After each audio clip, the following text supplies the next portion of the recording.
Have you watched The Two Towers on Acid? No, but it's really, really funny that came out in 2002. It's so 2002 crazy. Towers? Yeah, It's just like so close. It reminded America Oh my of a God, world where there you're were two right. towers. Yeah. Yeah. New Line tried to make them change the title, but they wouldn't. Yeah, they couldn't. There's I'm no glad way. they didn't. Yeah. If it, We'll only change it, but it has to be changed to the Twin Towers.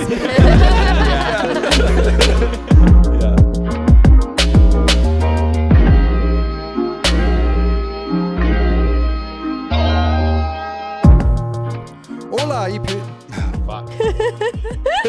This is gonna be awesome. Hola y bienvenido al Bumpy Soup Podcast, un jardín sonoro para los divertidos del baño. I am Alec. I'm here today with Emily. We're devoted to the bathroom. Aqua Supreme. bump it up. Shane. I don't get you drama nerds and your chagrin. It's like good luck is bad luck. Breaking a leg is meant to be a good thing. And Patrick. What does chagrin mean? It's like you're like kind of like anger, like. Here's I feel like it's kind of like regret. It's like a Here's gosh the face dang it. that I think of when It makes me think of Charmin, like the bears. Yeah. Ultra soft. I think of a face when I hear the word chagrin, and it's like, oh. Yeah, exactly. That's what I was thinking. Yeah. Yeah, it's like I think of a cross of like the Charmin bears and Anton Chigurh from No Country for Old Men. Yeah. Yeah. Too shocked. Anton Chigurh grinning. Yeah, I bet Anton he Chigurh. loves wiping his ass. Yeah. Yeah. I think he actually in the book he does. He wipes his ass a lot. Yeah. No Country for Old Men. Yeah, he specifically There's lots of bathrooms for old men though. If there's no country, there's a shit ton of toilets and showers for old men for sure. Oh good. Yeah. No, actually I just listened to that book. I finished it couple days ago. Why did you decide to listen to it? Well, so I had a bunch of Go ahead, Patrick. Oh, I wasn't gonna say anything funny. It's okay. You want to say it anyway? No. You made me shy. No, well, so there's been a bunch of like hype on the internet about Blood Meridian. Yeah. Cormac McCarthy, Yeah. right? Same writer, author. And I know that book is not for me. I like listened to a couple YouTube videos about talking about it, and whereas I do love a really rough, gnarly story, I think that it's just a little too rough, a little too gnarly for me. I see. But I've heard a lot about No Country for Old Men because it's a movie that's popular, things like that. And I was like, well, sick. I got like 3 credits, so I'll listen to that book about cuckolding, and then I'll listen to No Country for Old Men. And I was under the impression that No Country for Old Men was about a guy with like some sort of superpowers, like telekinesis or something. So the first half of the book, I'm like, God damn, there's a lot of gun violence in this book. I can't wait for someone to have superpowers also. It's like a Marvel book. Or whatever. So I was like, this is insane. Like you would think for a guy with telekinesis, he wouldn't have to use shotguns all the time. Yeah. And then I talked to somebody else who has watched the movie. And he's like, yeah, no, you're thinking of something totally different. Yeah, what are you thinking of? The Green Mile, maybe? I don't know. Monsters versus aliens. Yeah. No Country for like Iron Man or something like that. Oh, there we go. Yeah. For Irishman. Yeah. No yeah. Country for Superman. Yeah, so I don't know. Yeah. Anyway, it was a good book. I really enjoyed it. I would recommend it. Nice. There's a lot of violence in it, but there's a lot of showers getting taken. There's a ton of showers in that book. So Wow, you love it. A showered king. I guess so. Yeah, well, no stinky boys for Well, I mean, the reason why I thought you were going to say that you read it is because Cormac McCarthy just died.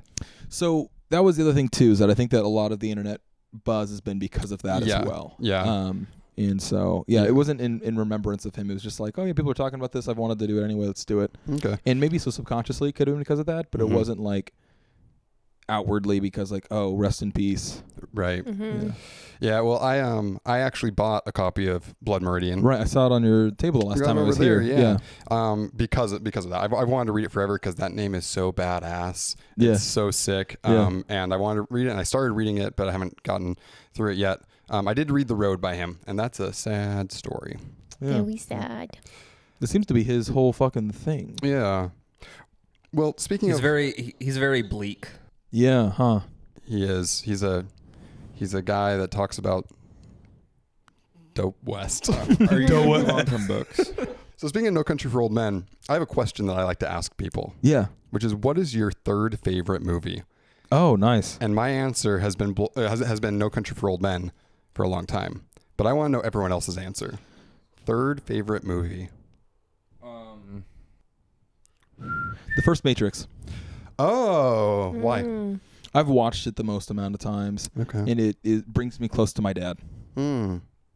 Why not first or second? Because The Blair Witch is number one. Right, of course. And that will probably stay number one for the rest of my life. Yeah, of course. And then number two it's tough because there's like probably 3 movies that are all tied for second.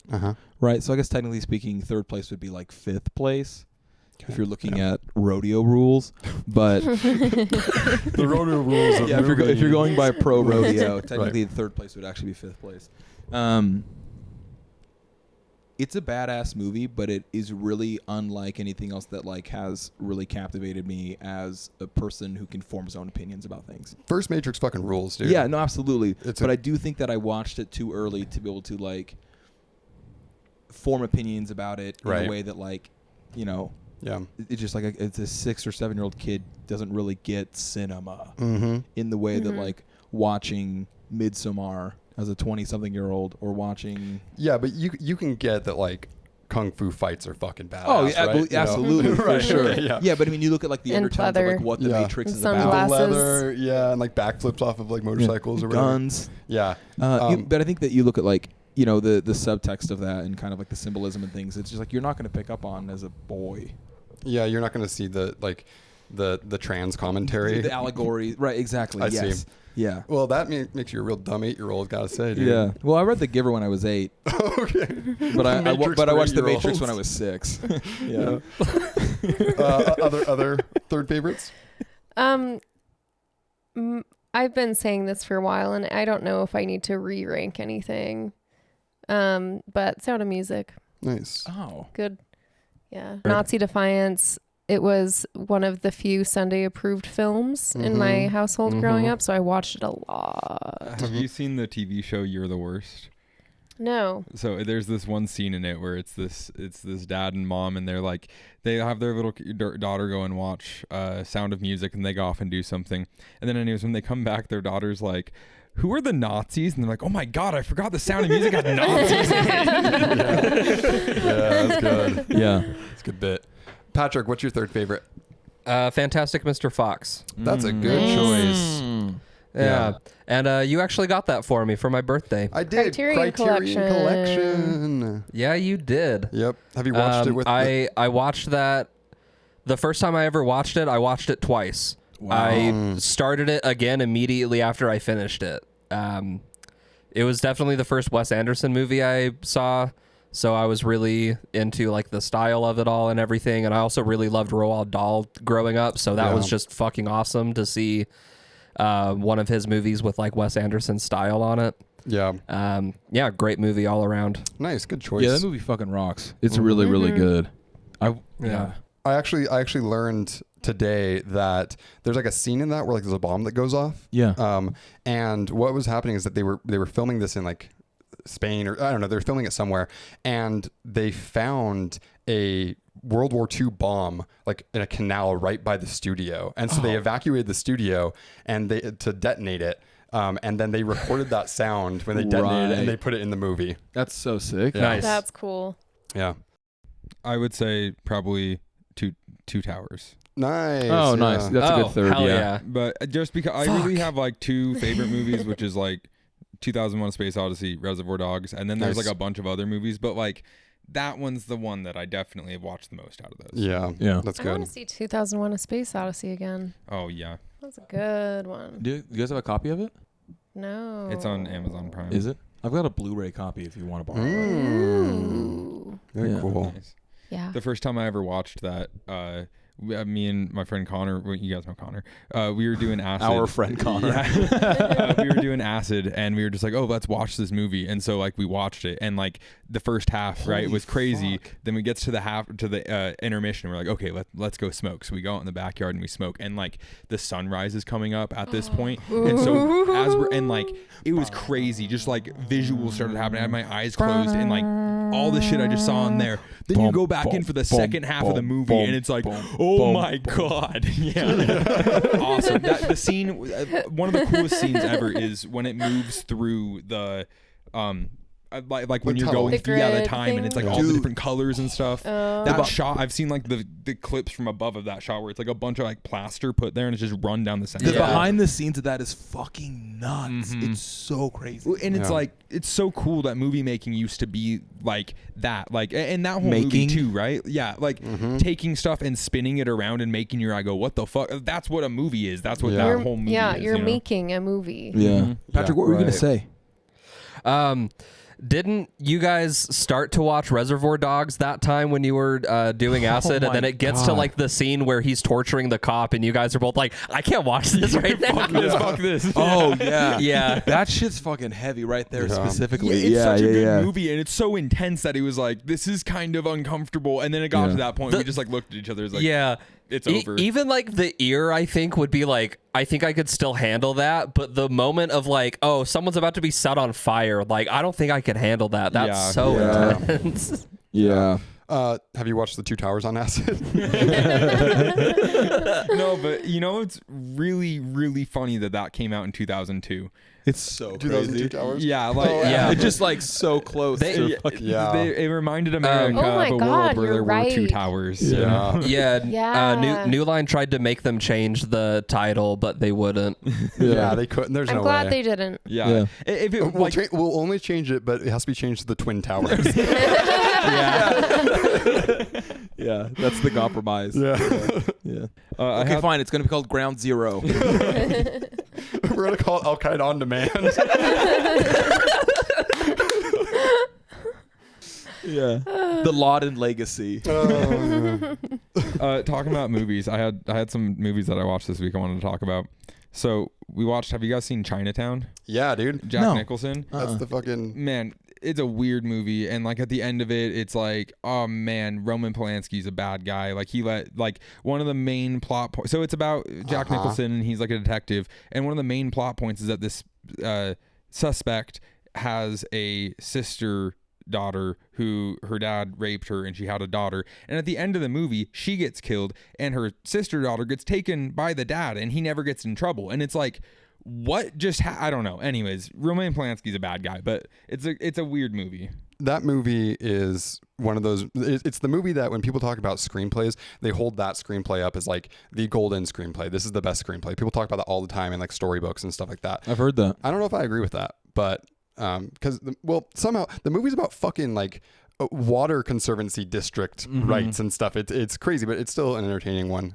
I do one thing that I think was really cool that I really wish I had watched this before we filmed the last episode or the latest episode is the he gets the gash on his nose and then has that thing on there. Oh yeah, that's like a classic detective thing we didn't think about. Halfway through we get injured and you have something on your face for the rest of the time. Did you have any ideas about what that could have been? Anything. I mean, I get dirt on my face at the beginning. Like I could have cut myself when I was digging that, or whatever. You know. Oh yeah. I mean, we kind of did a little bit of a thing with the dirt on Patrick's fingernails. Yeah. And you can hear this dirt coming out of the can. Yeah. We're gonna have to create a very, very detailed model of Max for this episode. Yeah. Yeah. We're gonna have to CGI in some like broken glasses or something. But it was also weird because it had a lot of tropes of old movies and detective movies that like I think maybe when it came out those tropes weren't tropes. It's tropes because of that. No, movie. they were. Like that was like a neo-noir movie. Like they were playing on all of that stuff when they did it. Like it's a period piece that was done specifically to play on that things. Those things. Interesting. I guess It's like a period piece in its production rather than in its story. Also in the story, like it's a pretty like kind of noir-y story. For like, sure. Okay. It sounds like it. Yeah, it just had certain things, but I guess that's what it was trying to do. I just don't really like those things. But we also watched Jaws, which I don't know if you guys have seen Jaws. Oh yeah, Yeah. It's kind of weird. My opinion on this is like, okay, I when I started off with it, I was like, okay, this should be like a 15-minute movie, and because there's like about 15 minutes of a shark attacking that like matters. So let's see how they're gonna drag this out for 2 hours. They shouldn't have. Way too long. There was a bunch of stuff that happened that was like, I don't really feel like this is important. And at the end of the movie, like all the politics that they were talking didn't even really come into play. I did think the part when, I don't know, the end of it was pretty cool, but it was fine. It just definitely felt like people in the 80s would watch anything. They were just bored and they'd watch whatever. Yeah. It's a good 4th of July film, I've heard. And the shark looks cool. That's another thing, right? Real Practical effects. making the movie, Yeah. right? Yeah, That's right, cool. yeah. Well, so I have a few things about that. The shark specifically, like a pretty famous story about this is that the shark thing that they had didn't work, so they couldn't get as many shots of it. So they had to basically just have it always underwater. And it turns out that just added so much more suspense to the film. Yeah, of course. And so that was like a kind of thing that came out of that, is that realization. The other thing is that's the first blockbuster.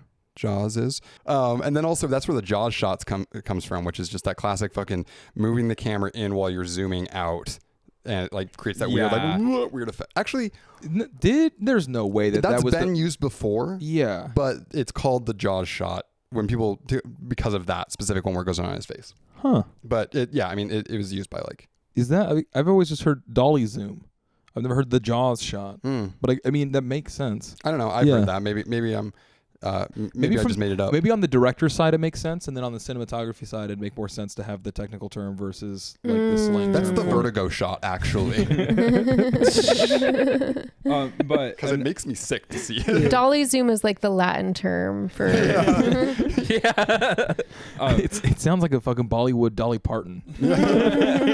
Dolly Parton. Yeah, that would be even better. Yeah. Yeah. but another. They need to thing get that a Bolly Dolly. Oh, Can Dolly Parton do a Bollywood that'd be sick. movie? Crowdfund that. Yeah. You got to tweet her, see what happens, or threads her. Threads her. Yeah. Threat her. But we noticed in this movie that Charlie Kelly's impression of Quint in It's Always Sunny is spot on. That is such a good impression of him. Yeah. Really impressive. But yeah, overall, and also like, I mean, it's the 80s, but like if it's the first blockbuster and that's what the shark looks like, I don't know. Also the one that I just barely watched on the way over here, Do the Right Thing. I don't know if you guys have seen that. Yeah, dude, Spike Lee. Yeah.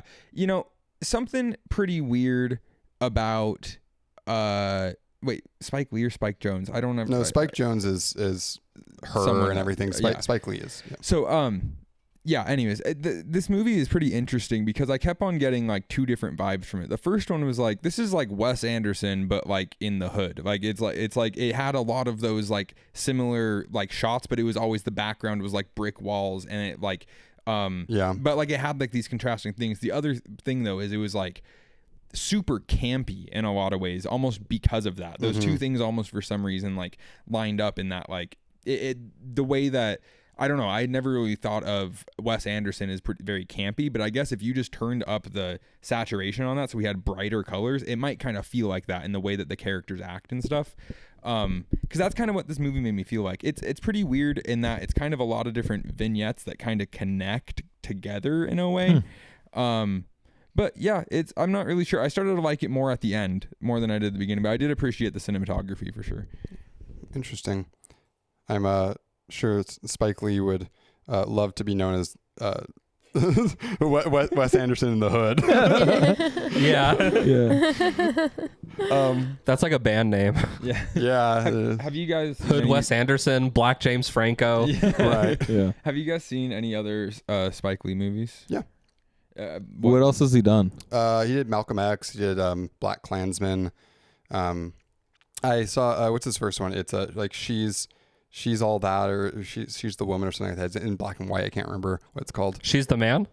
That's what I thought you were gonna say. There's no fucking way he did that. No. The Amanda Bynes movie. No, he's done a lot. Very proficient.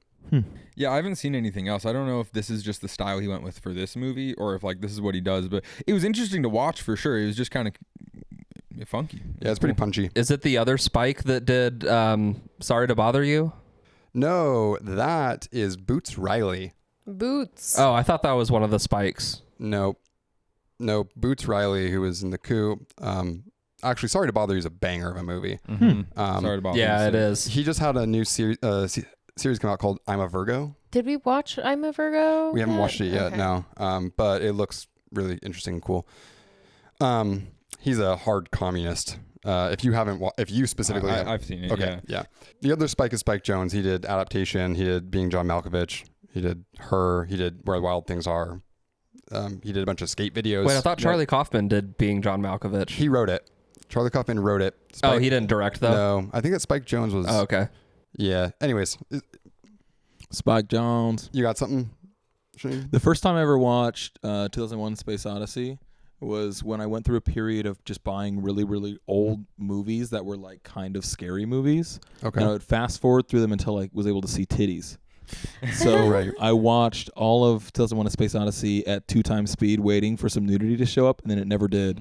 So then I watched it again, like, well, this actually seems kind of cool. Maybe actually watch it. And then I watched it. I was like, oh, this is awesome. And I think that titties would make it just a little bit better. See, that's why we need physical media. Not like I could just go onto Reddit and be like, hey, insert movie name, boobs. Yeah. You gotta find that. You gotta hunt that down. Yeah. /watch it for the plot. You said something that made me think. I don't know. One thing about 2001 when I watched it is it doesn't like feel as old in the beginning. Maybe like, there's no dialogue, and I think that's something that gives away old movies really fast. Is like how like they kind of talk like this. Yeah. You know? But like There's a man in space. yeah, but like the imagery. But he's not a man. Yeah. But he becomes a man. Sorry. Keep going. I'm sorry. Keep going. the imagery that like you get is like it's pretty vivid. I always think, which I don't know. Anyways, I thought it was pretty cool. No, yeah, it's a cool movie, man. I think, again, the making of that movie is really, truly, absolutely bonkers. Yeah. There's some crazy shit. That's the thing is, like, any old movie, the fact that it's all shot on film is always, like, unbelievable to me. It's so fucking crazy. The dudes that are in charge of that are just, like, on it. Yeah. All the time. That's it. You are only nailing it. It's your only option. Or you waste thousands of dollars or whatever it is, right, between production time and everything else. So... And what's crazy is that he had time to film the moon landing. Yeah. Like, during all that, you know, Yeah. like, no, I love like the use of miniatures and things like that, like real movie making stuff. Have you read like the conspiracies about 2001 and like how it all like the monolith is like it's supposed to signify a false flag operation from the government and stuff, and it's supposed to be an admission of him on doing the man. I don't know. People get really, really deep with that stuff. It's pretty interesting. Yeah, it's all real. That's why I was confused. Crap. Yeah. Crap. Yeah, hey, you gotta put the tinfoil back on. The Asteroid City did some cool practical effects stuff. Oh, nice. Did you guys see that? Yes. I do want to see that. I haven't been able to It's yet. good. Yeah, there's like a Roadrunner bird that makes a feature in it, and there was like it's like a screenshot from a YouTube video that I saw on your laptop, but it's got 2 like people in the green suits like adjusting the Roadrunner. Yeah, making a dance. Yeah. Like kind of marionette-y, but like a little bit more like more like have you guys ever seen like how like the Jim Henson workshop would do stuff for like Labyrinth or whatever, like with the Muppets, where they would like have people dressed in black and then like wearing the things and like kind of walking them and dancing them and stuff like that, and they're like attached to their feet are attached to the feet and their arms are attached to the arms and they're like moving them like this. It was kind of like that. Cool. It's a really cool effect. Yeah. Asteroid City? Yeah. It really like they saw that Barbie and Oppenheimer were coming out, and they're like, okay, let's like just drop like 2 weeks before them, and people who are excited for that will come and see our movie just because they're bored waiting for it. Yeah, that's right. It's a weird time for it to come out, I feel like. It's a very interesting like taste mixture between Oppenheimer and Barbie too. It's the middle ground. They captured both audiences with this one. Have you guys They even got Margot Robbie in both. That's right. Patrick, have you seen it? Mm-hmm. Is Margot No, Robbie we've been waiting in, for Days to get paid. in I really Asteroid want City? to. It's good. Margot Robbie's not in Asteroid City. Yeah, she is. She's the lady that he talks to when he walks out to have the cigarette, and she's like across the thing, and she's like his dead wife or whatever. Oh my God, you're right. You're right. Yeah. Spoiler alert. Nah. Margot Robbie. Yeah. What do you got, Max? What else?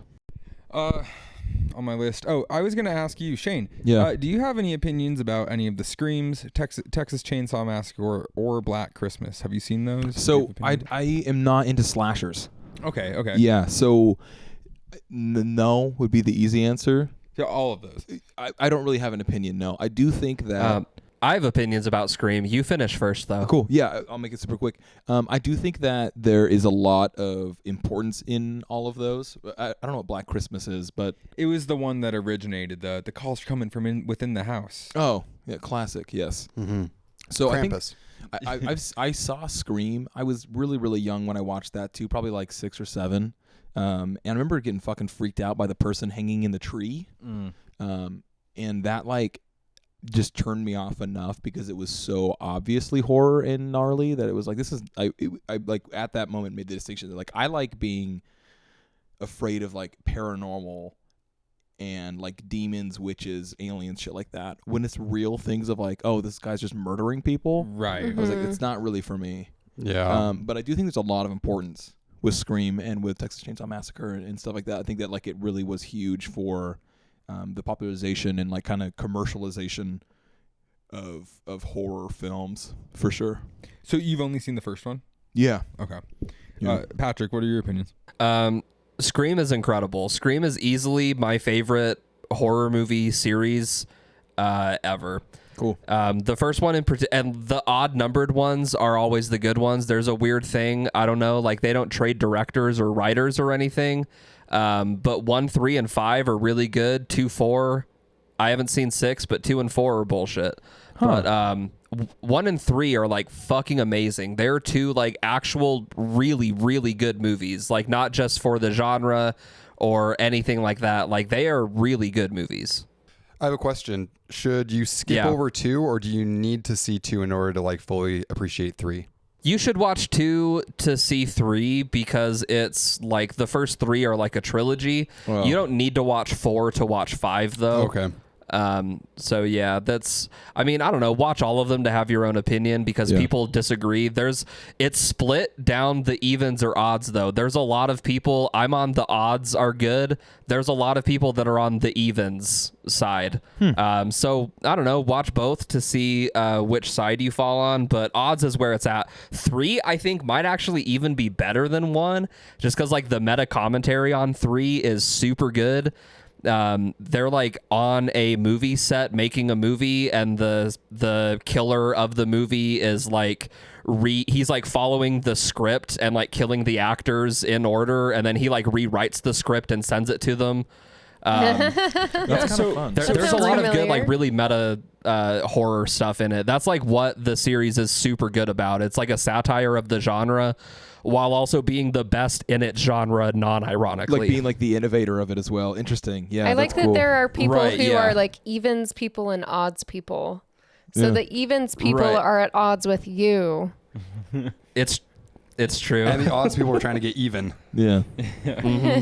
So yeah, I think because I didn't watch these. Maddie just barely watched a bunch of them. I watched Scream 3 a while ago, and it was pretty good. That's why I started thinking about this. And so it's interesting that they are satires, which is different from parodies, right? So like Scary Movie's a parody, Right. Scream is a satire, and it's interesting that like satire, like it's making fun of the idea of a scary movie trilogy, but it's still scary. How does that even? I don't know. It's like if you think about it too much, it doesn't really make any sense. You know, I don't know.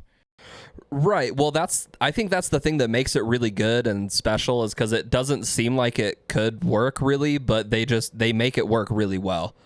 It's the kind of thing that I don't think could ever be pulled off again being able to like satire a genre while also putting out the best installment that's ever been in that genre in like a non-ironic sense. It's kind of like a miracle, like lightning in a bottle situation, how they made Scream. I don't think they can ever really do it again. Yeah. Well, one of the things that's kind of interesting about the first Scream specifically is that the camera operator, the DP, is like a world-renowned Steadicam operator and like is like famous, like one of the best in the entire fucking world. And so that Dutch angle during the phone call was like unseen. Was like truly 100% innovative, and like one of the, like in the way that they implemented the Dutch angle in that movie specifically was like huge, kind of like genre defining moment as well. I remember watching an interview with him with what was the YouTube channel? Maybe it was fucking indie something. I can't remember. Like Hot Home Ones. School or something. Hot Ones. Indie flicks. Huh? Indie flicks, perhaps. No, it was. I can't remember what it was. They don't make videos anymore, unfortunately. But yeah, like it was just. Watch Mojo. Today we're counting down the top 5 camera movements in Scream 1. Yeah, no, but yeah, like I know that a lot of camera operations specifically was like really crazy for the time, and like went on to influence a lot of shit after the fact as well, which is kind of interesting. I think, as far as I know, it also had one of the first instances of like all of the promos were showing Drew Barrymore, because she was like a big actor at the time. Oh, right. So she was in like all of the promos. She was the main girl on like the poster for like the trailers and everything. Like she was the one, they were like using her star status to like kind of push the movie, and then the opening scene she gets killed in it. I don't know if it's not really a spoiler. I'm going with Shane's philosophy that 20 it's years the first scene, that's not really a big deal. Right, yeah. It's like fucking Zendaya in the first Dune. Yeah. Right. Yeah, exactly. They like really banked on Drew Barrymore's star status to promote the movie, and then they kill. She's the first death. And it was like her idea, and it was just another, like, I feel like I've seen other movies do kind of similar things since then, but that's the earliest one that I can really think of where like, let's get a huge person and then just fucking kill them immediately. So what you're saying is that Scream is the Game of Thrones of horror. I think that's fair to say. Is Drew Barrymore Ned Stark? Drew Barry Stark? I don't know. Stark, Ned Barrymore. So it's interesting Starky talking Moore. about like Starky with Moore. it being like a satire and it kind of having this ironic thing to it. Isn't that like kind of integral to the idea of slashers and like being what they are, right? Like it makes sense that's what originated it. It's almost interesting that things that follow it don't all have that same amount of irony. Then they take it seriously, since that is kind of the originator. I think the irony in low budget slashers comes from the fact that they look like shit. Mm-hmm. It's less about the storytelling. It's less about the concept of like, we're doing a slasher, blah blah blah. It's like, this movie sucks, Right? Because we have $0, and like that's the charm of it. Mm-hmm. And that's one of the reasons that I don't like slashers specifically. Is that like I don't like shitty movies, even like a good bad movie. Yeah. Yeah. So I have 2 movies to talk about. Cool. First one is Behind the Mask: The Rise of Leslie Vernon. Have any of you guys seen that? No. Okay, so it's a slasher mockumentary where like this group of like this documentary crew like finds this slasher person, and they like Hold hang on a out with second. him. I haven't seen it, but I have seen a lot of stuff about it. Okay, yes, I won't explain it. Yeah. Really good. Behind the Mask: The Rise of Leslie Vernon. Yeah. Very cool movie. Second thing is, you were talking about how Scream is like both a sort of like a really good example of the genre, as well as kind of like a meta take on the genre, and it excels at both things. I think that Black Mirror's Bandersnatch is in that same vein. Did you guys ever do that? Is that the interactive one? Choose Your Yeah. Own Adventure. Mm-hmm. Yeah.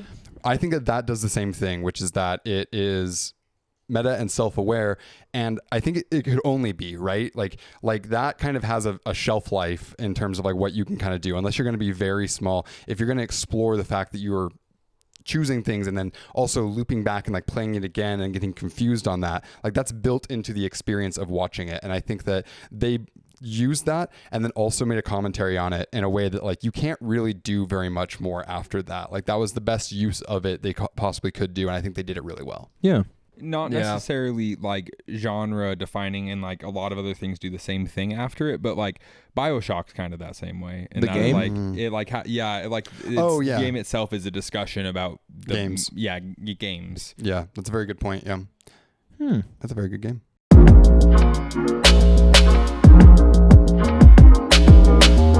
It's my birthday this weekend. Yeah. Wow. And this weekend. we're doing a little celebration at one of my favorite water spots in southern Utah.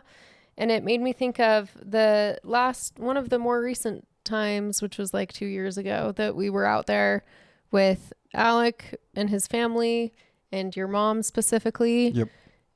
It was late in the season. We tried to light a fire to roast some hot dogs, some glizzies, and this asshole comes up to us and is like, "You can't light a fire here. It's fire season." And we're like 4 feet away from the lake. I think he was right. We were directly under a tree during a strong fire season. That was a bad idea. We stopped doing that, but I really wanted a hot dog. So me and your mom went out on our paddle boards with the iron part of a George Foreman.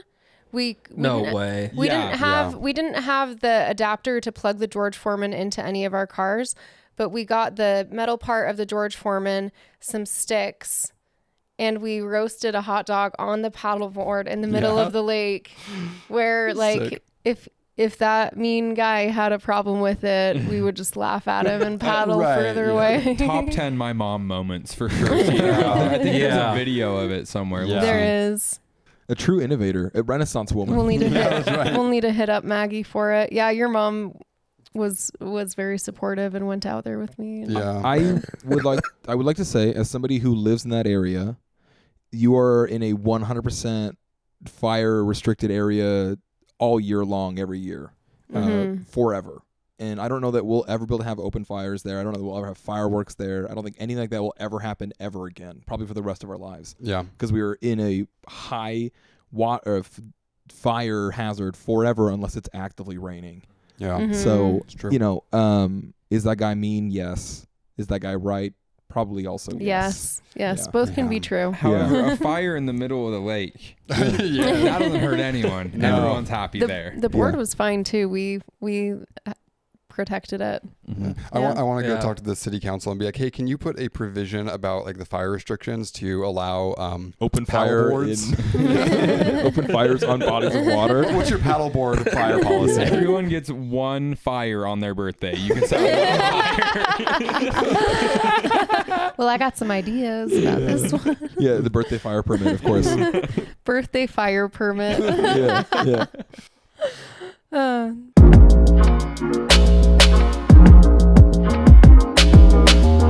All right, I propose we take a moment of Morgan. Okay. One moment of Morgan.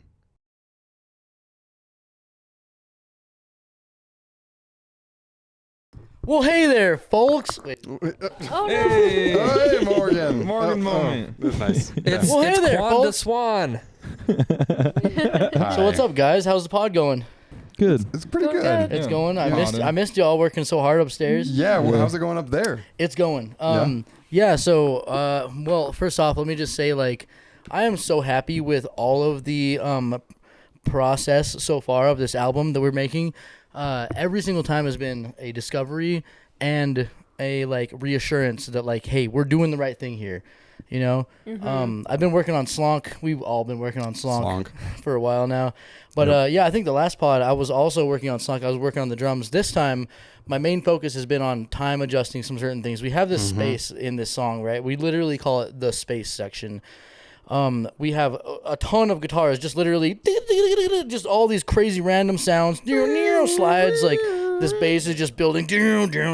So basically what I've been doing lately now is time adjusting all that stuff to bring it together, give it some more coherency. Last time we worked, we We worked on the drums, getting those lined. If you took all the sounds that he just made and played them at the same time, you just hear slonk. That's just what That's right. Yeah. That's basically it. We're. Yeah. Yeah, and it's coming along. I think everyone's gonna be really happy with what I've got cooking right now. Yeah. Exciting. Other than that, yeah, I mean we've got a lot of good show stuff in the makes. That's keep white. That's tuned. white. But yeah. Well, other than that, Morgan, do you have a story for us? I might. Yeah. Let me dig into my brain blast. This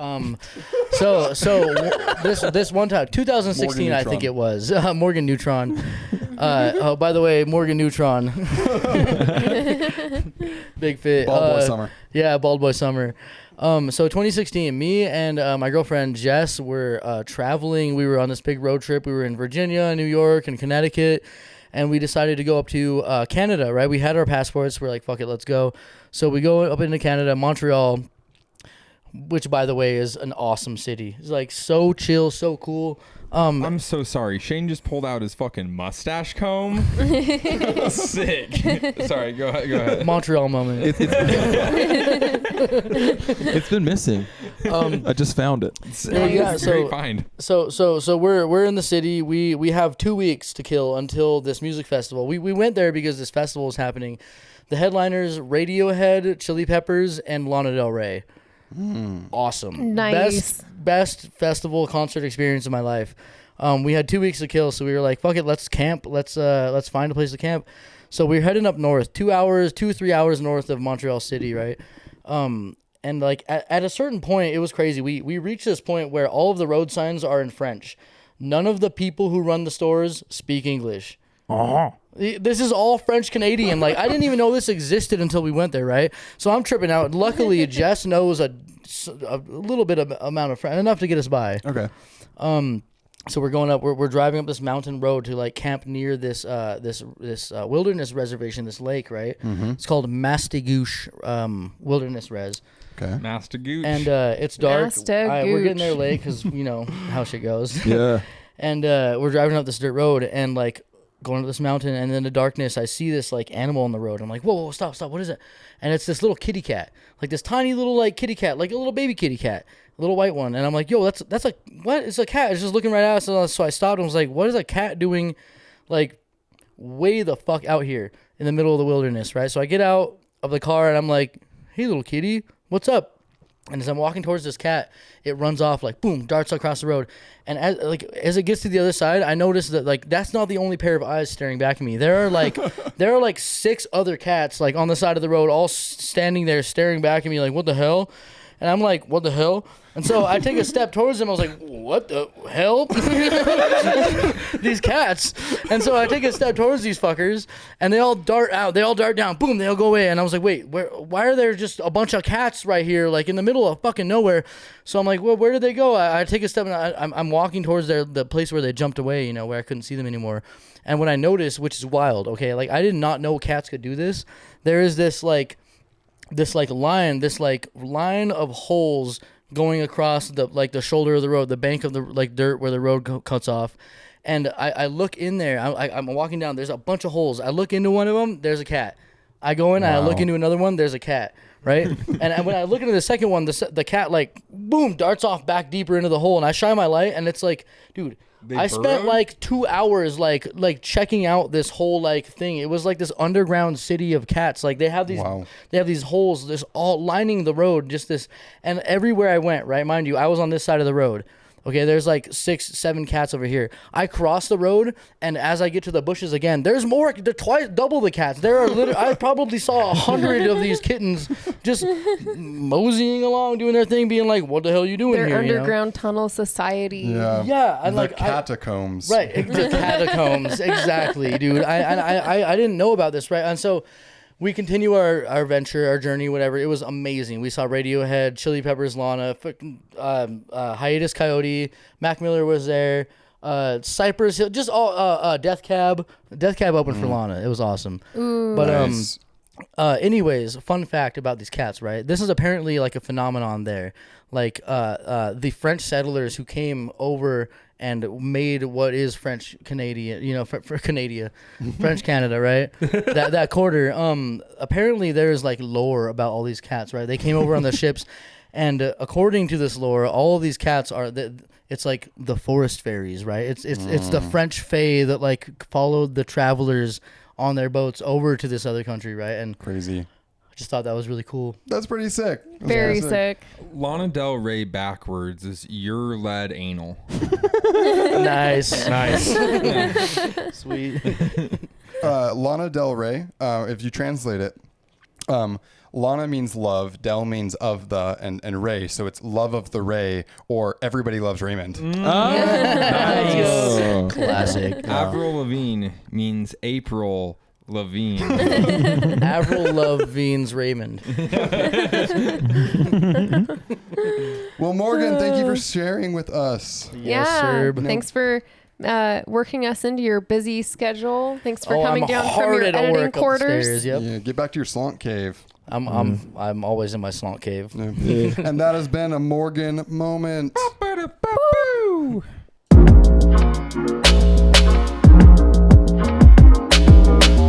So I, as many of our viewers know, frequent Cloud9, as most of this podcast does. He means he just has a good time a lot. He's just on Cloud9. I'm on all the Cloud9 time. constantly. And I had some shoots to do in Cedar, so I was up in Cedar and decided to stop by the Cloud9 in Cedar City. Oh. Okay. I've never been there before. I thought, well, my St. George experience has been wonderful. There's no way this is even going to come close. But it can't be bad, right? Wrong. Oh. It's so awful. You walk in and it's like, oh, are you guys fighting? What? You walk in, you walk in and it felt like your parents just had like a huge borderline divorce argument. Oh, shit. Right? You like walk in, it's like, what the fuck? I'm definitely not supposed to be here. You interrupted something. Absolutely I did. And I'm like, well, whatever. I have to get my vape juice. Yeah. You're here now. So here it is. And I walk up to the counter. Hey, man, what's up? Got to get some juice. He's like, cool. I'm like, I'm going to look at some of the flavors, whatever. And I'm checking it out. And I get a flavor called Bloodsicle, which is like a blood orange creamsicle, whatever. I'm like, sick. Well, I'll do that. I'll do 6 Nick salt, 30 milligrams, add menthol. Right? I usually get it iced, but I think the term iced might be a St. George only thing because St. George kind of came up with it. Does he pull out like a Smirnoff? in my bag. Yeah. No, it's just a little bit different. It's different than menthol. It's not quite as gross, I guess. I see. Because like menthol inside of like Nick salt is bad.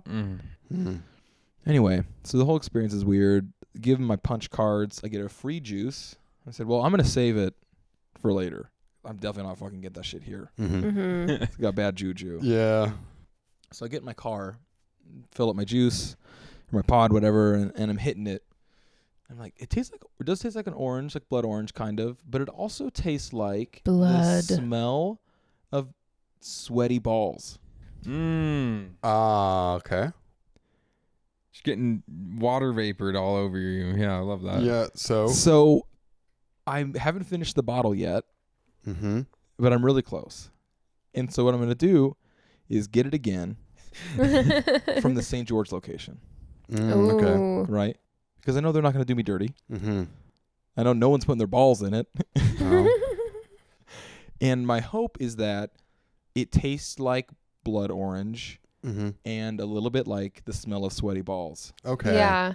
And then that way, great. Because if I it know does, it means it's just a gross juice. you haven't been vaping ball juice. Right. Yeah. You tasted the blood orange, but you didn't taste the sickle. Now, what if it doesn't taste like balls? Yeah. Right. So then I think I take it up with management in the St. George location. Do you think that's what they were arguing And you about? get them to sponsor No, the stop. You podcast. can't put your balls in the juice. I can do whatever I want. Or you just, He's like, gotta I wash get your hands. an extra big nicotine hit when I dip my balls in Yeah. nicotine He's got a salt. big vat in the back that he's Yeah. just getting like ripped on. Yeah, well, it's kind of like how you can taste soy sauce with your balls, I was right? about to say Yeah. that. I was about to say I'm that. sorry I took it from you. I'm so sorry. I don't know that joke. Anyway, yeah. So You're like, I don't know anything about that. I've never, you said soy sauce. what about like honey mustard or like what about like other flavors? yeah, what about like Szechuan sauce? Cholula? Yeah, I'm more of like a beef and broccoli guy. Yeah. Anyway, so yeah, I'm really close to finishing that, and my hope is that I get it again for free this time because I have a free juice, and it tastes exactly the same. Because if I've been vaping sweaty ball vape juice for the last 2 weeks, I'm gonna be There's no amount bummed. of toothbrushing or throwing up or Yeah. To be fair, that could. in a situation where it doesn't taste like that, I would assume it's just they're bad at making juices up there, not necessarily it's ball juice, because that'd be a lot of ball juice to put in there. I don't know that it would be that much. It's summer here right now, and I can smell my own balls. So here's my question. Yeah. You have this theory that potentially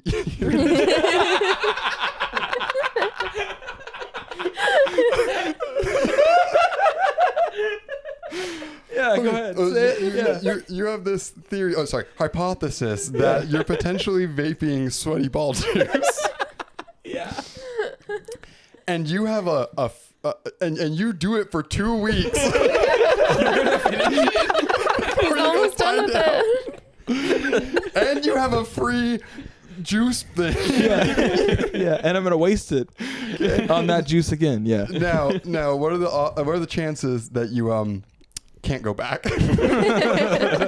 It's only bloodsicle from here on out. I love the ball juice smell The St. George taste. location doesn't have it, so you have to keep going back to Oh, Cedar.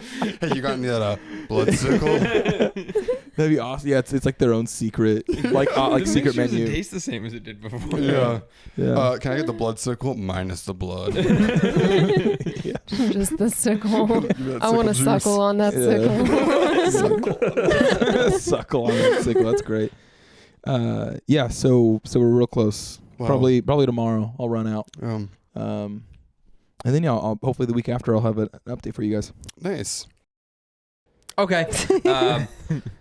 So this just happened today. Dej went out of town. She went to Vegas. It's her grandma's birthday.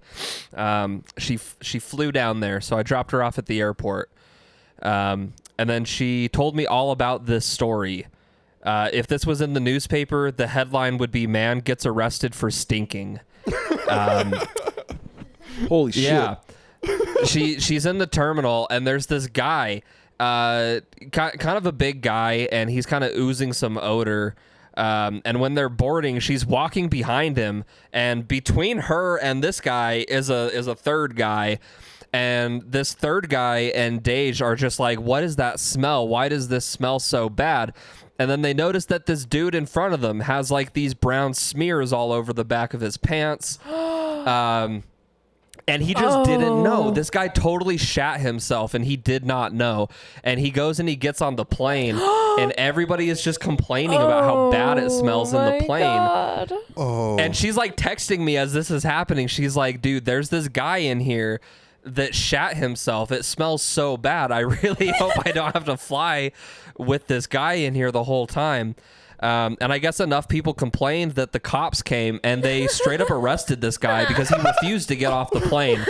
But the cops were like, hey, you need to get off. Like, people are complaining about how bad you smell. And he refused to get off the plane, so they had to arrest him. So this dude straight up just got arrested for smelling bad. And I've Holy never shit. heard of anything so embarrassing in my life. That's horrible. Oh no. Really quick. Oh. What if it was a kink? What if that was That's his, not right. Don't subject other people to that. What if that was his thing? Was like going like It's like embarrassment Yeah. versus, I guess, and subjecting people to your stink. Yeah. yeah. Yeah. It's like a sadistic olfactory kink. Or with some scat mixed in there. That's so fucking nuts, man. Thanks for Wow. that story, Patrick. Thank you, Yeah. Patrick. Yeah, you're welcome. I wonder if maybe he knows the guy that made my juice in Cloud9. Well, okay, so I've been watching TikToks today. Okay. And there's this other airplane story that's been the circulating. Yeah, about some lady that got onto a flight and sat next to some guy and started saying stuff like "you're not real" and like demanding to get off the plane, and it's super strange. Like, Yeah. Go ahead. It's just some lady had a mental breakdown. It's okay. Yeah, Happens it to the sounds best like a of us. mental breakdown, but it also sounds like it could be an apparition of sorts that she saw on the plane. Yeah. The ghost of 9/11. Mm-hmm. Oh. Yeah. So the real question was the man real? Was there actually a man? There was footage. Did he give a statement? There was footage that I saw from different angles on the plane, but nothing shows the guy. Mm. Yeah. What if it's like weird marketing for a new airplane This horror is what movie? I've wondered. Yeah. Oh, that's pretty good. Yeah. I have fears of getting stuck next to a stranger that won't shut up on planes. That sounds like a dream come true. Okay. There we go. On the way back from Boston, me and Maddie sat next to this guy, and he lives in Vegas, and he just really, really cool guy, but he wanted to talk to us the whole time, and it was just like, listen, man, I appreciate it. I was trying to play Football Manager. I just barely downloaded it at the time, and it was just like it is 7 hours of, I'm really bad at small talk. This is just a random guy, and I'm just supposed to talk to him for this long. I could not handle it. Again, cool guy. You should have started saying that he wasn't real. Or complaining that he didn't. I complained how stinky he was. Yeah. No, man, I'm pulling out all this stuff. Stand up and yell. This man has a gun. As soon as she starts talking to you, oh, hey, what's up, man? Oh my god, You're gonna blow up the plane? Oh my God. You have a bomb? And that's the timer? oh my god. That's the timer on my patience from sitting next to you. No, but like the last time I was like pleasant and like engaged with someone when they wanted to talk, well, the most recent time, the latest time I actually engaged back actively with them, it was on a flight back to Salt Lake from like the East Coast, and they tried convincing me that the church was actually true. Oh, sick. And I'm like, dude, just, mm-mm. But I was crazy. in my nice era, my Yeah. being nice era. So she was saying like the church is He- real. he was, yeah, I see. yeah. Yeah. So That's I'm too done bad. with that shit. Yeah. Yeah, No I more have, planes. Everyday missionaries. Yeah. every day I am appreciative of my big white man privileges that I have. Because I don't have to worry about shit like that. If someone is like, hey, the church is true, but like, I don't want to talk to you about that. Yeah. Or I'd say no, right, or whatever, right? And I wouldn't have to think twice. I wouldn't have to think about maybe them becoming violent with me, Right. or Mhm. anything like that, because like they would be fucking stupid too. Anyway, so I'm sorry to Yeah. hear Yeah. that. I'd be Have afraid you of just like considered- the awkwardness after saying be quiet to have to sit with next to them. You on should have an just entire done like the flight. finger move where you're like, Oh, that's good. Yeah. We were at the Roe v. Wade protest, and some dude like drove by. slowly by doing the little finger shake at us. It's like, feel a little bit bad, but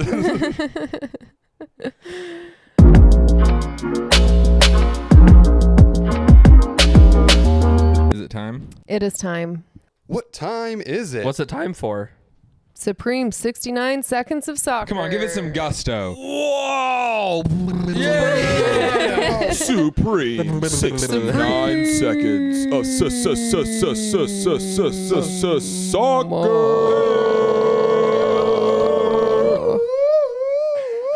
And Ay, your caramba. time starts now. Okay, welcome to Supreme 69 Seconds of Soccer. Let's go. go. Firstly, Real Salt Lake, change the name of your stadium. Okay, moving on. RSL beat Toronto FC 1-0 on Saturday with a 90-second winner from Anderson Julio. Let's go. That is Anderson Julio's second goal in 16 games this season, and both of them have been game winners. Pretty nice. Wow. This extends RSL's unbeaten streak to 6 games and puts RSL in 4th place in the West. Poncho Macaroni strikes again. Woo. He's taken RSL to MLS Cup. Let's go. Macaroni. Moving on, Manor Solomon just signed for Tottenham Hotspur as a free agent after leaving Fulham at the end of the season. This sucks a lot. This sucks. We got him from Ukraine, so that whole situation is kind of messed up in the first place. I hate to see a player leave Fulham for free, but also now there are no people who claim Israel on Fulham's squad, so that's pretty cool. Moving on further, Israel isn't a country. They wanted to convince everyone it was a country so bad that they named it Israel, and it's still just not a country. Bumpy Soup says free Palestine. Shout out to the revolutionaries and Janine who pushed back the IDF. That's pretty cool. IDF stands for idiot, dumb, fucks. That's all I got. You're out of time. Wow. Wow. That was perfect. Actually. Like, Unbelievable. wow. Okay, so last week I got 3 points and for predicting a 1-0 win, and Alec and Emily both got 1 point for predicting an RSL win. Yeah. So predictions. Hang on. What are the scores now then? Me and Emily are both at 11. Alec is at 10. Shane is at 5. Morgan's at 4. I can't believe you have Maddie's that at many 3. points. Brad's at 2. Unreal. Lisa and Scatter both at 1. What's a Patrick at? 2. 2? Oh. Patrick at 2? Yeah. I'm at 2. Dude. I can't believe that I've been betting against RSL for 6 weeks. I shouldn't have. Yeah, and we've won. We haven't lost in 6 You know weeks. what? He is against Pablo Macaroni, so he's the only one that's maintaining the true anti-Italian podcast rhetoric that we're going for. Yeah. That's true. Pablo Mastroeni, I believe, is of Spanish or Mexican descent. Yeah, but macaroni. You got a good point there. Yeah, what about Yankee Doodle? Yeah. Yeah, what about Pablo Yankee Doodle? Okay, so predictions. It's it's not RSL versus Toronto. What I'm talking about. Hold on. What? Hold on. Sorry. Why do we give a shit if it's not RSL? I know it is RSL. It's Oh, just thank God. that's not the Toronto. right game. Yeah. Sorry guys. While you're looking for that, so this last week, I was talking with Joy, Meg's mom. She's a big NFL and baseball. What the fuck? MLB fan, but specifically to Kansas only. And the problem she's running into right now is that she can't figure out what she needs to pay for to be able to watch all the games. Oh yeah. So I spent a couple hours trying to figure it out. And the best answer is to just get a fucking VPN and lie. Really? Yep. Real. That's it. Get a VPN and put it VPNs are easy. wherever, Damn. and say you're wherever you need to be to watch those games. And that's it. Because American sports has blackouts across the country. Yes. If you're not in the right zone, you can't watch it. Oh, wow. Unless it's on national coverage. Which is fucking so crazy. Anyway. You want to hear something crazier? So in England, they have a complete blackout on games during the game day until it's like after 7 o'clock. Then you can watch match of the day. They replay one match from the day, and you can watch that one at a bar. But they still don't like they yeah. Wow. But like it's so that people will go to the stadiums. Yeah, that's it. Wow. Anyway, it's pretty interesting. Okay, so it's RSL versus Orlando. That's what we got. Alec? Home game for RSL? It is a home game for RSL. Oh, well, we already... Yeah, 3-2 RSL. 3-2. Okay, Emily? I'm going to say 3-1 RSL. Let's see here. Shane? I would love to get some points on this because I know what's going to happen. But I'm going to go with the other true podcast rhetoric, which is that it's supposed to be a lot of fun. It's supposed to be a lot of fun. Okay. And so I'm going 69-69. Oh, my mixing it goodness. Slippery, wet fun. Slippery fun. Hopefully. If both of them get Is it 69 gonna points, it's gonna be a rain? lot of fun. Yeah. Is it what? Is it going to rain? Hopefully. If it rains, he gets a point. I think that here's the thing. If one of them was going to rain, it'd be Orlando. Yeah. But if it rains in Utah. Yeah. Patrick? 4-0 for RSL. That's go. right. No, come on, man. Yeah, I'm voting with my balls. Hey, Patrick, you said Not with my head. Yeah. why did you say No. 4-0 instead of 4-2-0? Who's the third team? 2, like T.O. like 3 versus to 2, 2 4 to 0. Oh, 4 from to first 0. to last. You could say it really quick. I could try to think of a funny answer, but I think it's just because I'm fucking stupid. That's funny. I wasn't gonna say it. Yeah. Yeah. I'm going 2-0 RSL, baby. Let's go. It's okay, Let's Patrick. go. You have cuteness on your side. That's right. Those blondes. Those coils. Do you guys think that spaying your dog is equivalent to circumcision? I'm just kidding. How do you want me to ask that? What if you circumcised your dog? I personally think circumcision has no practical use, like with like the studies that are out now. Yeah. I don't think it has any practical use other than maybe like the societal expectation for your son's pee-pee to look like your pee-pee. Yeah. And spaying your dog? I think before modern like indoor plumbing and showers, when like bathing and cleaning was not something that people did super regularly, I think that was kind of the original reason for circumcision, is because you have to intensively or intentionally clean it a lot more than you do if you are circumcised. Yeah. And like genital mutilation is not okay. Yeah. IMO. Mm-hmm. And like I remember learning about that in like high school for like girls in Africa, how that's part of it. Nuts. I was horrified, and to think that that's just something that normally happens to almost every single man. Getting your clitoris cut off is like, different than just having the foreskin removed. But that's just like it doesn't make it any more right. I'm just saying like women's circumcision is different than men's circumcision. I mean, I think they're both pointless. For sure. Yeah. Anyway, as a man who is cut, I'm glad that I'm cut.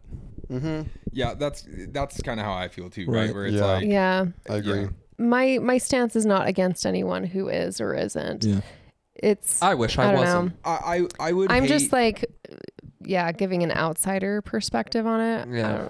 I don't know if Would it's you give- necessary anymore. We're evolving. Wait. Hit us with it, Shane. Don't say it. Say it. Just Hit it. say it. Okay. Would you give an inch of your ball skin to get an inch of your foreskin? Can you have reconstructive surgery on your? reverse circumcision. Yeah. Probably. That's what I'm saying. I saw something. I can't remember what it was. It was like a Nathan For You episode or something like that, where they went to this guy who like has this mechanism that's like basically a weight that you attach to like the skin around it to like grow your foreskin back. Right. Yes. Yeah. And is it Nathan For You? I think it was. If it's not, it's got to be someone like that. Yeah. Well, because I remember Shane just knows about that of his own accord. it's because I have experience. Yeah. So Yeah. You get like a bowling ball that's like tied to like. yeah. Well, I think it's you try to make it as fun as you can, right? Because ultimately it's really uncomfortable. Mm-hmm. Right. So what I've been using is wind chimes. Okay. Get a lot of wind down there. Yeah. Well, it's just pretty. Oh, okay, right. Yeah. Well, so Joy had bought a wind chime for us that was. She bought a wind chime for us that was specifically a 9.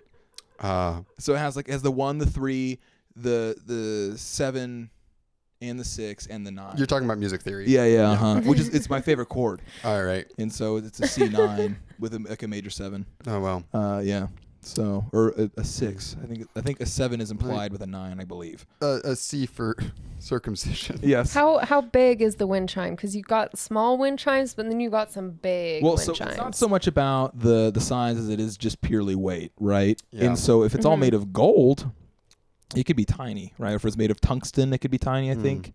If it was like aluminum, it'd have to be giant as fuck. Mm-hmm. Yeah. And I don't know what this one's made of, but I would say it's medium sized. Mm. So yeah. We're gonna throw one of those Good up on luck our in your merch store. endeavors. A foreskin stretching wind chime. I'm Also, imagining- really quick, don't do that. Do not actually do that. It's would not like- a good idea. It is only a bad idea. It will only cause damage. It is not worth it. Yeah.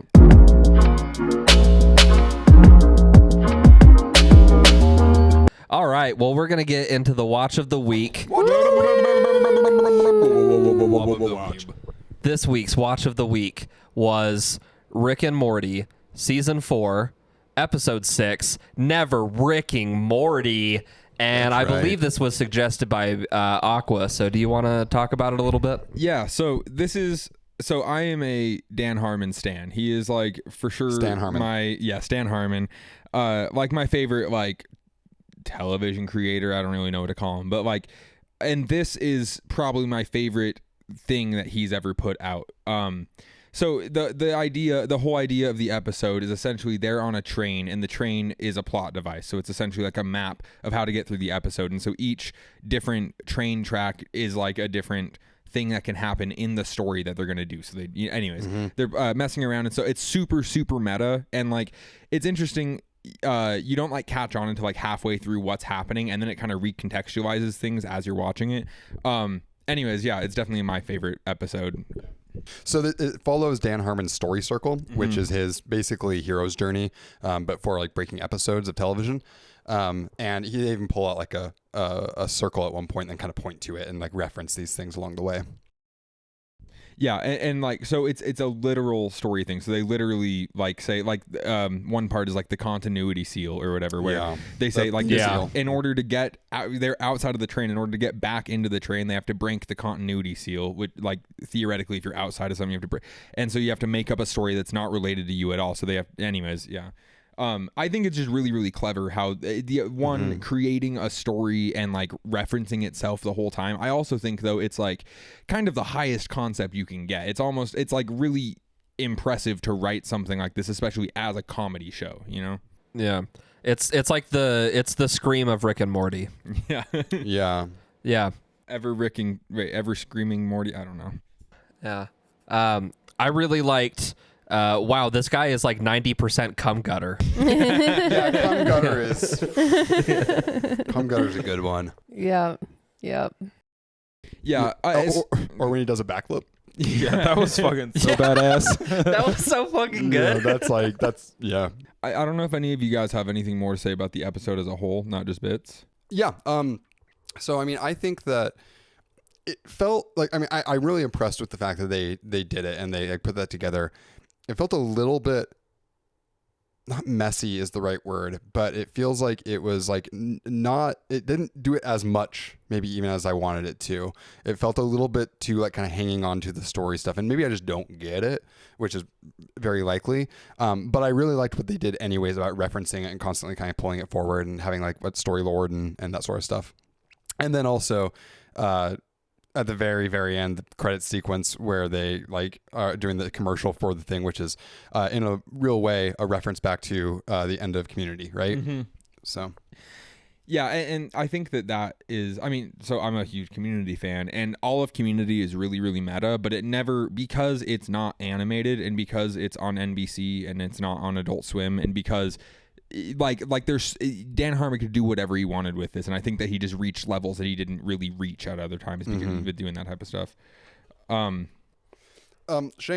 this is the first Rick and Morty episode you've watched. Ever. Yeah, it's the first one I've ever watched in my entire life. What were your thoughts? Well, did you get it? Because like, what's your IQ? You have to have a really high IQ. To be fair.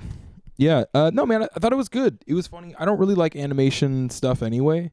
But I do love the idea of like spelling everything out in the way that they did, right? And then actually doing it. And I think that like it was a good first watch, a good first experience. I do think that there's probably something to watching a later season episode to like be introduced to it. Yeah. Specifically this episode. Well, yeah, I think that it's really well put together. There's obviously an incredible amount of like backstory that's been built up now, a lot of character realization and building and things like that. And so I do think that it like kind of has this like confidence about itself that's portrayed through the whole thing that like I think is at least enjoyable, regardless of how I feel about Rick and Morty fans. Yeah, and I think that's one thing. Is it also like it isn't really the scientist and his kid and the kid running around saving the world like it is in other episodes. This one's a lot more self-contained, which like they make fun of in right, and it's like it has no relevance to anything else that happens, but because it's just a really cool idea that they had. And in some ways I wonder, like, I mean, I think this definitely came about as an idea of writing a story to the storybook, but like it very much has like clip show elements to it, Right, where the like anthology. right, where it's just throwing all these things together, and it's like I wonder if that was another point, if they were like, we can just throw in a bunch of random jokes in this episode. Yeah. Right. Well, it kind of took the place of interdimensional cable in this season. Like Rick even says that. Yeah. Yeah, I think that was like interesting that they had that point of it being like this anthology, because it felt almost the anthology aspect of it felt a little bit separate from like the kind of meta story circle aspect of it. To me, at least, it didn't feel like they were like really fused, except just kind of both happening at the same time. But I think that the idea of it is at least to say like, canon doesn't really exist for this show. We can just kind of throw stuff around and it just is happening somewhere else. Like it doesn't have to follow any sort of strict thing, and you can jump between these different plot points whenever they want to.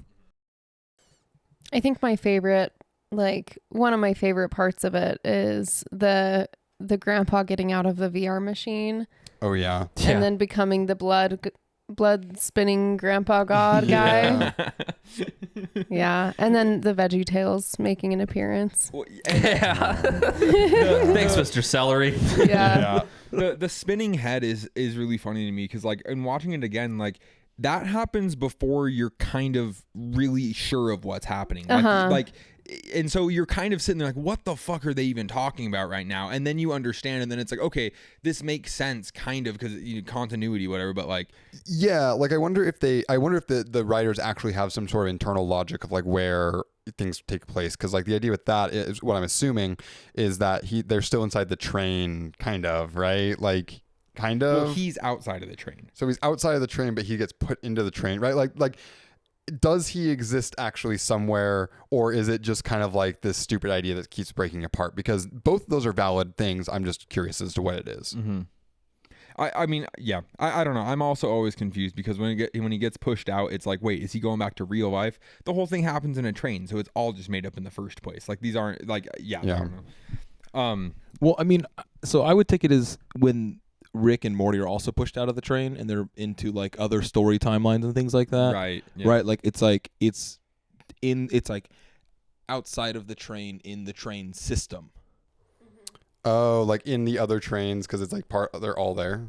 Well, I mean, I don't know. It's like it's still within this world, but it's not within the train. Specifically. Yeah. Right. Implying that there's like a whole series of existences outside of that train world. Well, like inside the train system, outside of the train itself. Right. Yeah. Yeah, I think it's interesting. Maybe my IQ is high enough to enjoy it. Yeah. Or maybe him coming out of the VR, that's the real world. Inside the VR, he is inside this train world, and even like the bigger world that the Rick and Morty are in there, where they get the train, that's also within this VR world. So the real world is that him spinning around in the air. Yeah. But then there's the makeout thing, and then they get shot, and like then because he's shot also. Yeah. Again, like I think that I don't know if there actually is a logic that really is there, because it kind of falls apart. Yeah. So I've watched this a lot of times, and it seems to make sense. There's definitely parts of it that I go, I need to watch like a director's cut of this where they're walking through each part of this, but it seems like it would line up, and I'm hoping that it does. They're paid enough that they should line up. Well, is it just being funny not enough to justify it? That's a good question. I think that if you're going to go as high concept as this, it has to be, it's art at that point, and you have to be doing it well. Otherwise, it's just nonsense. Yeah, I think that when you get something like this where it's very meta and very layered, that you should have a consistent sort of through line that actually is like there, because then you can just keep breaking it apart, and then it's like, well, whatever. But you also just leave it up to the interpretation of the viewer, right? Yeah. Like the final Rick and Morty in the living room with the toy train could be an alternate reality that could not be that could possibly not just be the Foundation. Mm-hmm. But it could also be any of the other ones. Not all of them, but Yeah.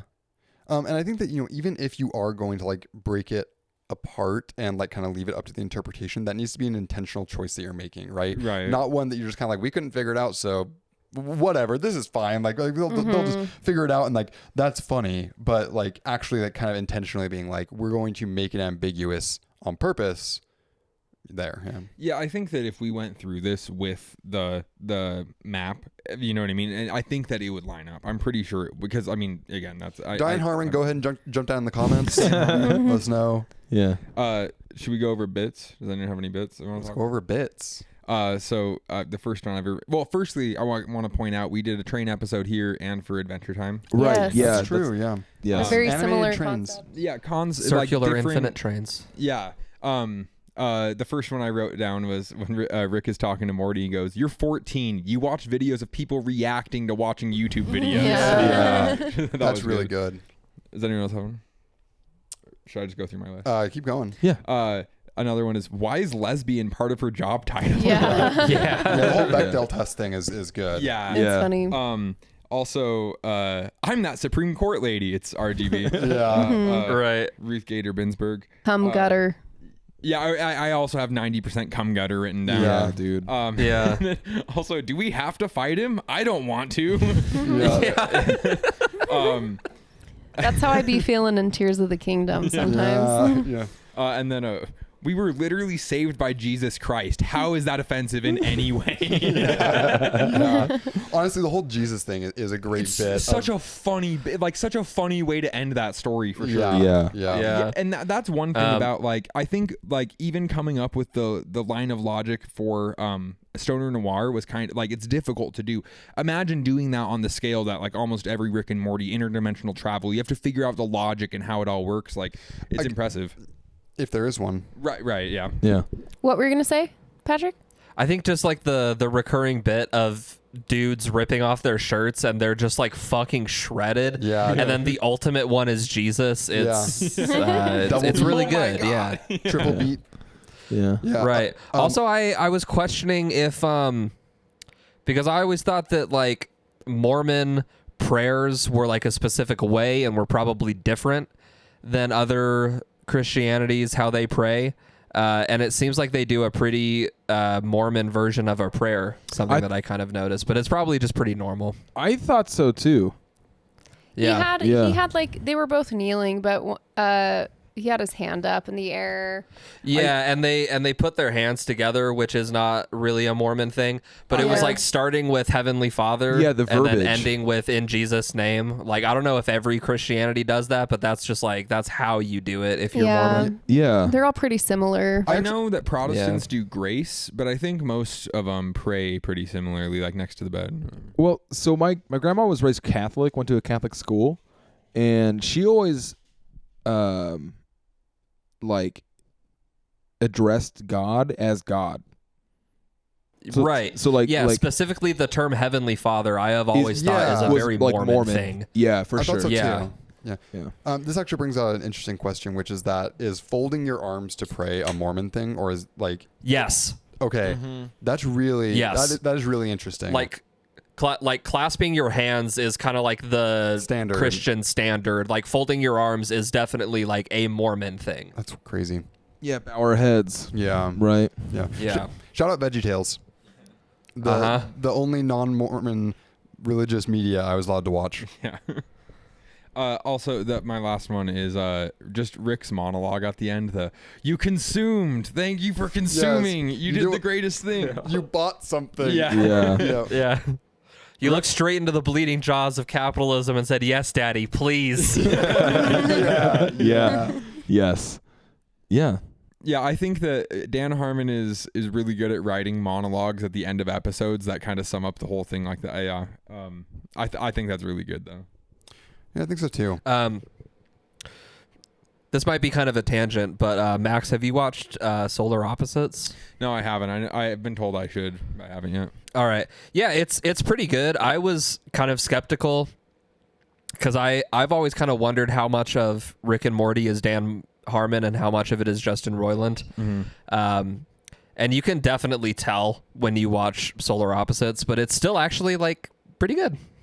That game that Justin Roiland made, the VR game that I played, that was pretty funny. So it makes, I mean, he's a funny guy. I mean, he's kind of canceled now, but, and rightfully so. I was not meaning to like, take away from that at all. Right. Yes, that is a disclaimer. Yeah. And he's ginger. Actually don't know much about that situation, but if you say that that is correct, then let's go with just that. like some texts have come out with him, like one messaging underage girls and then two messaging him like super racist stuff that's like, and like stuff like kill yourself you stupid whore, which like as a joke, which like as a 30-year-old guy messaging a 16-year-old that's not, I mean it's not ever a joke, but it's definitely not a joke, then it's weird. So That is weird. I guess that's fair. That is yeah, weird. there you Yeah. go. And hey, Dan Harmon has Really puts those old Xbox Live chats into perspective. Yeah, that's right. Yeah. Yeah, now if someone on Xbox Live says you're gay, it'd be a compliment, you know. Yeah. You really see me, don't you? Thanks, buddy. Yeah. I liked the tearing in half jokes that kept coming up. Yeah. And then when he's like, you don't know the half of it. Oh, and he's like, that was just natural. He's like, well, you're just a naturally funny person. guy. Right, yes. It's like, that, I don't know, that kind of style of saying that sort of thing. It's not really a joke, but it's funny to hear that being said.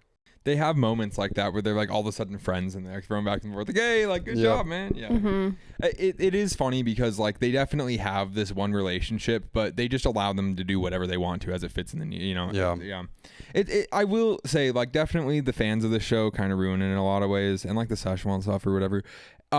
It's still really funny. I think What's that like the Szechuan thing? I know about the sauce, but what? there's why? just an episode where Rick is like all obsessed. He does one of those monologues. He's like, Szechuan sauce, it came out in the 90s. It was the best thing ever. Ah, you know, and like people thought it was, and McDonald's re-released the Szechuan sauce and that happened. But then a bunch of people were just like assholes to the workers apparently. It's so. like it's the Morbius of McDonald's Yeah. sauces. Yeah.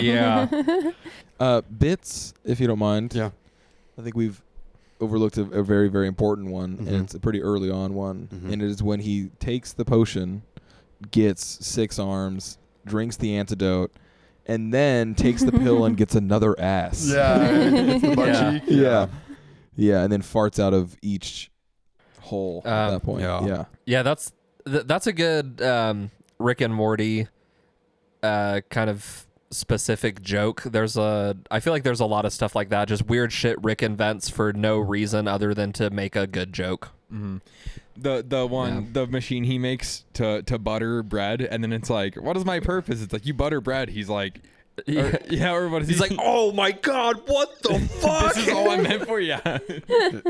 Yeah, I think this is actually a really good show, and it sucks that it has like a weird rap because like I haven't even seen like bad fans except for like around the Pickle Rick thing. I think that there was maybe like 1 or 2 videos of like someone being kind of crazy, and suddenly it got this terrible rap. But like even Pickle Rick is a good episode, and a lot of this show is really good, and it's really smart, and it toys with a lot of like sci-fi tropes, but also is like really funny, and it has a heart to it.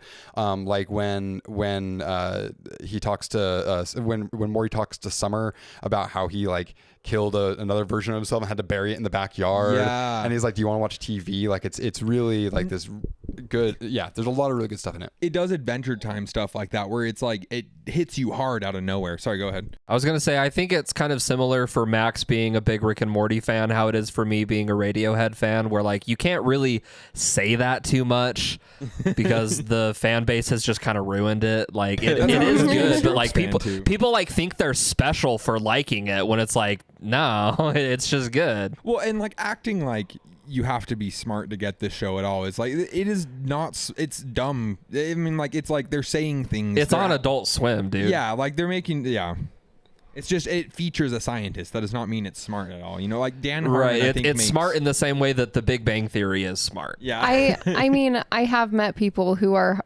diehard Rick and Morty fans who also like have Mensa in their Twitter bios unironically. Well, the That- stereotype exists for a reason. Yeah.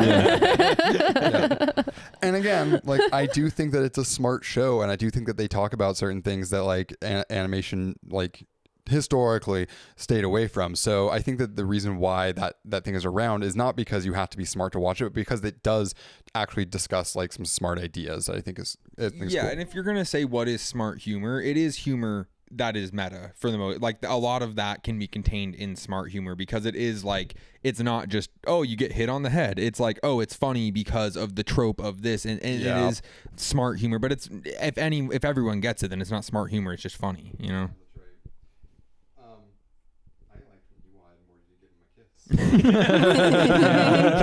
On the whip. What did Also, you some say? cultures If you want, do that. Whatever you're comfortable with. Some cultures do that. Yeah, man. He really did say, "I'm gonna go get him and give him a kiss."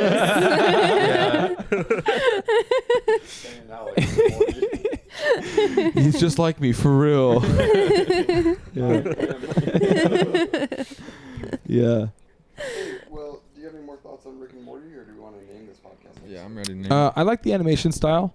I also really like the transition into 3D when they went into into like the warrior area thing. I hate that animation style, but I think it's really funny that they went into Yeah, it. well, if you want to talk about like funny tropes and like things like that, like that's such an incredible reference to have for a scene like that specifically. And I really thought it was really funny because it's ugly, it's awful. That style of 3D is fucking horrific. And it's really funny to have that, and then that's like the coming of Christ as well, is through that. But no, I think it was cool. I had a good time. I'm glad that I watched it. I'm not gonna watch any more of it, but I had a good time. It was definitely better than I thought it was gonna be, I guess. So I'm pleasantly surprised. What would you rate it out of 10? That's a good question, and I don't want too much silence to be there. Let me talk while I think about it. I think that it's above a 5. And probably below an 8, maybe below a 7. So 6.5. I guess. All right, that's fair. Do you weight your 1 out of 10 as like 5 is good? Anything below a 5, you're getting increasingly bad, and everything above a 5 is increasingly better? Yeah, so 5 is like neutral. Okay. Right, 5 would be like middle of the road, not good, not bad. Gotcha. This is why out of 5 rating systems are better. That's true. None of the nonsense stuff. Also, just on rating systems, I saw the best one. It's the San Francisco Chronicle for movies. It's a 5. Oh yeah, rating the system. dude in the seat. Yeah, but instead of it being numbered, it's no one in the seat, a guy falling asleep in the seat, a guy interested in the seat, a guy super excited in the seat, and the guy off his chair in the seat. Right. So it's like it's like, were you paying attention to it? Were you bored by it? And it's summed up so well without this number nonsense, which means nothing. Yeah. The I think emotional that scale. I didn't laugh as much as I would have liked. I think I laughed at this less than I've laughed at other things we've watched, right? And so I think, that's like the best way I could describe it. I think this episode is a little bit less funny than some of their other. That's not like I think it's really concept driven too. Sure. I think so too. I think in terms of like the humor, this isn't the best first episode of Rick and Morty to see. Yeah, so That makes sense. Yeah, you're obviously not what we're pandering to. Ever, I guess. Yeah. maybe if you like your IQ was a little bit higher, you would have laughed a little bit more. Yeah, that Mensa. I think what we got to do is do a fucking something scary for a watch of the week. Let's do a spooky one. Yeah. I'll try Monsters. to What's the one? Monsters versus Aliens. Monster House. Oh yeah, that's also Dan Harmon. It is. Yeah. Oh, that movie's great. I'll find a cool short horror that we can watch or something. Yeah. Maybe and that way I don't have to make someone watch a 3-hour movie to talk about it. So, okay, time to name it. Let's name the episode. Reverse circumcision. That's good. Okay. What were some of Arrested for reverse circumcision. Oh, okay. Yeah. Arrested for Stinky is really good too. Just Arrested for Stinky. Crazies on a plane. Yeah. Because we had two. We talked about movies. We talked about Scream and third favorite movies and that sort of thing. We always talk about movies though. Third favorite Yeah. Stinky. Arrested for I like- Oh, that's a Stinky. I like Stinky on a plane a lot. I have to bring this up. So I was watching my soccer show, ESPN FC, the other day, and they're talking about one of the teams. They spent all this money this year, and the host goes, "Yeah, $300 million out the door," and I was like, is this I think you should leave reference? And I still don't know, but I think my brain has just been poisoned so badly that I can't hear those words. We've been playing Tears of the Kingdom, and Morgan has been talking about Metaloid Maniac a lot. And so every time we're fucking like climbing a cliff in Tears, it's like metal. Or like when you get some rupees or like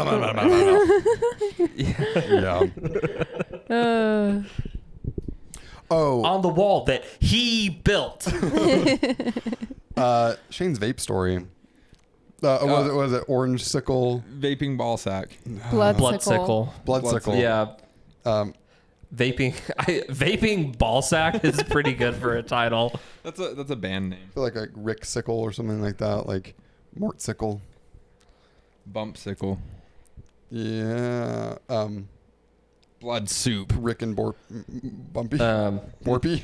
Yeah, I don't know. Rick and Bumpy. My vote is either for reverse circumcision or arrested for stinking. Yeah, I like arrested for stinky. No, stinky, not stinking. Stinky. Arrested. Okay, arrested for Arrested stinky. for Stinky definitely has the clickbait factor. Yeah.